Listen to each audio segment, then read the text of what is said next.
உலகில் மிக தீவிரமாக ஏற்றத்தாழ்வு நிலவும் நாடுகளில் ஒன்றாக இந்தியா உள்ளது. இந்தியாவில் நிலவும் ஏற்றத்தாழ்வு குறித்து விரிவாக சுட்டிக்காட்டுகிறது உலக ஏற்றத்தாழ்வு ஆய்வறிக்கை. தாமஸ் பிக்கெட்டி உள்ளிட்ட சர்வதேச பொருளாதார வல்லுநர்கள் உருவாக்கியுள்ள உலக சமத்துவமின்மை ஆய்வறிக்கை வெளியாகியுள்ளது.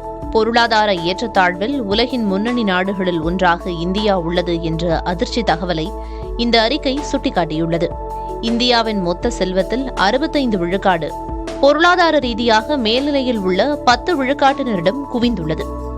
அதிலும் குறிப்பாக மேல்மட்டத்தில் உள்ள 1 விழுக்காட்டினரிடமே 40 விழுக்காடு செல்வம் குவிந்துள்ளது. கீழடுக்கில் உள்ள 50 விழுக்காட்டு மக்களிடம் வெறும் 6.4 விழுக்காடு சொத்துக்களே உள்ளன. வருவாயை எடுத்துக்கொண்டால் நாட்டின் மொத்த வருமானத்தில் 58 விழுக்காடு மேல்நிலையில் உள்ள 10 விழுக்காட்டினரிடமே செல்கிறது. கீழடுக்கில் உள்ள 50 விழுக்காட்டு மக்களுக்கு வெறும் 15 விழுக்காடு வருமானமே சென்று சேர்கிறது. 2014 முதல் வருவாய் ஏற்றத்தாழ்வு குறையவே இல்லை என்றும் அறிக்கை சுட்டிக்காட்டியுள்ளது. பொருளாதார ரீதியாக மட்டுமல்ல, பாலின ரீதியாகவும் இந்தியாவில் தீவிர ஏற்றத்தாழ்வு நிலவுவதாக இந்த அறிக்கை சுட்டிக்காட்டுகிறது.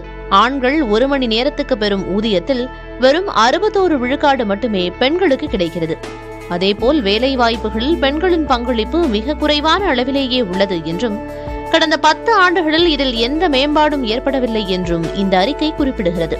சமத்துவமின்மை என்பது வளர்ச்சிக்கு ஆபத்தானது என்றும், அரசு கொள்கைகள் மூலம் இதை குறைக்க தீவிர முயற்சிகள் எடுக்க வேண்டும் என்றும் வலியுறுத்துகிறது இந்த அறிக்கை.